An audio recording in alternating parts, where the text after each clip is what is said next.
சைபர் திருமணங்கள். ஒரு கிளிக், ஒரு ப்ரொஃபைல், ஒரு சிரிப்பு புகைப்படம். இணையவழி திருமணங்கள் பற்றி கேள்விப்பட்டதுண்டா?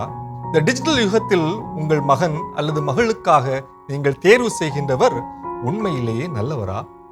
ஆன்லைன் மேட்ரிமோனி தளங்கள் மூலம் ஏற்படும் திருமணங்கள் இக்காலத்திற்கான தொழில்நுட்ப வளர்ச்சியா அல்லது சைபர் குற்றவாளிகளின் வலைவீச்சா? அதற்கான பதிலை வலை உலகத்தில் அருள்வாக்கின் ஒளியில் தேடுவோமா? அருள்வாக்கு பகுதி, தொடக்க நூல் 29. லாபானுக்கு 2 புதல்வியர் இருந்தனர். மூத்தவள் பெயர் லேயா, இளையவள் பெயர் ராக்கேல்.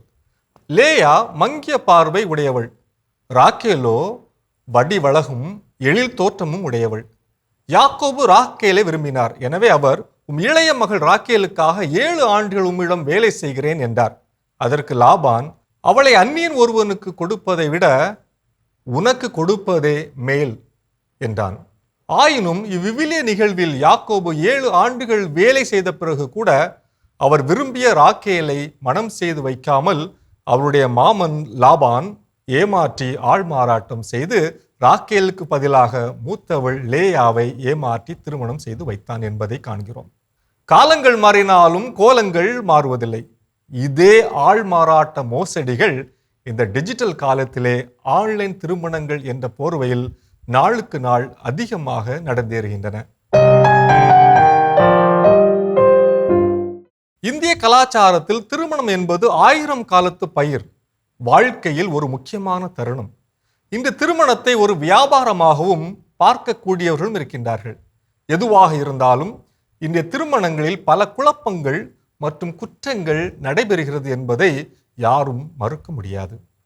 அதிகரிக்கும் விவாகரத்துகள், தற்கொலை செய்திகள், வரதட்சணை கொடுமைகள், கௌரவ கொலைகள் என்று நீண்டு கொண்டு போகின்ற குற்றப்பட்டியலே இதற்கு சான்று. எனினும் சென்னை உயர்நீதிமன்ற மதுரை கிளை சிறப்பு திருமண சட்டம் 1954 அடிப்படையில் சைபர் திருமணத்தை சில குறிப்பிட்ட நிபந்தனைகளுக்கு உட்பட்டு அங்கீகரித்திருக்கிறது. சைபர் திருமணங்கள் ஒருபுறம் இருக்க, இணையவழி திருமண சேவைகள், ஆன்லைன் மேட்ரிமோனியல் சைட்ஸ் மழைக்கால புற்றீசல்களைப் போல அதிகரித்து கொண்டிருக்கின்றன. இணைய சேவை வழியாக நடைபெறும் திருமணங்கள் மற்றும் அதன் நீடித்த தன்மை குறித்த ஆய்வு இன்று மிக அதிகமாக தேவைப்படுகிறது.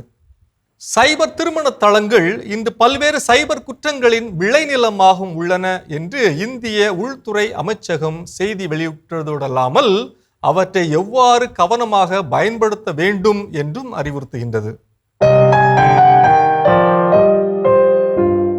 ஒரு மேட்ரிமோனியல் இணையதளத்தில் தங்கள் தரவுகளை பதிவு செய்வதற்கு முன்பாக அத்தளத்தின் உண்மைத்தன்மையை மறுசீராய்வு செய்து பார்க்க வேண்டும். இத்தளங்களின் வழியாக சந்திக்க விருப்பம் தெரிவிக்கின்றவர்களை மறைமுகமான இடத்தில் தனிமையில் அல்லாமல் பொது இடங்களில் துணையாளர் ஒருவரின் உடனிருப்போடு சந்திப்பது நல்லது. இவ்வகை இணையதளங்களில் அறிமுகமாகின்ற மனிதர்கள் பற்றிய விவரங்களை நண்பர்களோடும் அல்லது பெற்றோரோடும் பகிர்ந்து கொள்ளலாம். மேட்ரிமோனியல் இணையதளத்தின் வழியாக அல்லது சமூக ஊடகங்கள் வழியாக சந்திக்கும் மனிதர்களிடம் பணத்தையோ அல்லது அந்தரங்க புகைப்படங்களையோ பரிமாறி கொள்ளாமல் இருப்பது நல்லது. இணையம் ஒரு மனிதனின் வாழ்வில் எந்நாளும் நீடித்திருக்கின்ற உறவுகளை ஒன்றிணைக்கின்றது. முகம் தெரியாத 2 பேரை அறிமுகப்படுத்தி அவர்களை திருமணம் என்னும் உறவில் இணைக்கின்றது. எனினும் இதயங்களை இணைக்கின்ற இணையம் மோசடியில் ஈடுபடுவதை என்னவென்று சொல்வது? லாபான் யாக்கோபை ஏமாற்றி அவர் விரும்பிய ராக்கேலை மனம் செய்து கொடுக்காமல் மூத்த மகள் லேயாவை மனம் செய்து கொடுத்தது மட்டுமல்லாமல் அவருடைய இளமை கால உழைப்பையும் சுரண்டியதைப் போல இன்றும் இணைய உலகிலே ஏராளமான லாபான்கள், டிஜிட்டல் மாமன்மார்கள் உலாவி வருகின்றனர். எனவே விழிப்பாயிருங்கள். இணையதள மோசடிகள் எந்த வகையிலும் எந்த விதத்திலும் வரலாம். எனவே மிகுந்த முன்னெச்சரிக்கை தேவை. இது வலையுலகம் 360 டிகிரி டிஜிட்டல் உலகிற்கான உங்கள் அகராதி.